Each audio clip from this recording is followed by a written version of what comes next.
Vice-président de l'Assemblée nationale centrafricaine, Aurélien Vegas reste préoccupé par la situation d'instabilité sociopolitique que traverse son pays.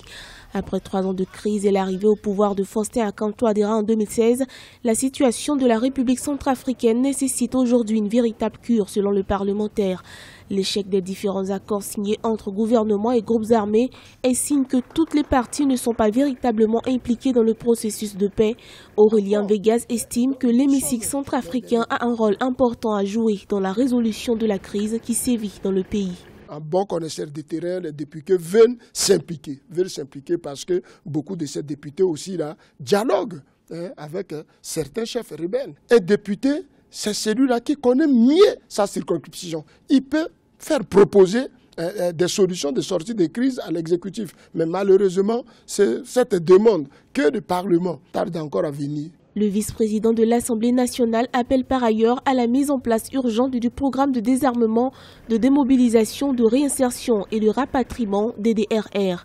Un programme dont l'efficacité donnera les pouvoirs à l'État sur le contrôle des territoires encore occupés par les groupes armés rebelles. Certains de ces chefs rebelles ne veulent pas qu'il y ait la paix au pays. Ils sont dans des zones de diamants. Pour eux, c'est un fonds de commerce. Il faut très rapidement commencer les DDRR. Lancé depuis 2015, le programme de désarmement, de démobilisation, de réinsertion et de rapatriement DDRR avait reçu l'adhésion d'une trentaine d'ex-combattants de la Séléka et Anti-Balaka avant de retomber dans l'oubli.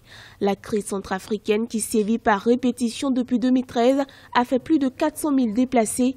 L'instauration de la Cour pénale spéciale depuis février 2017 et autres institutions telles que la Cour constitutionnelle marquent le retour véritable à l'ordre constitutionnel. Mais pour être efficace, celles-ci devront être opérationnalisées.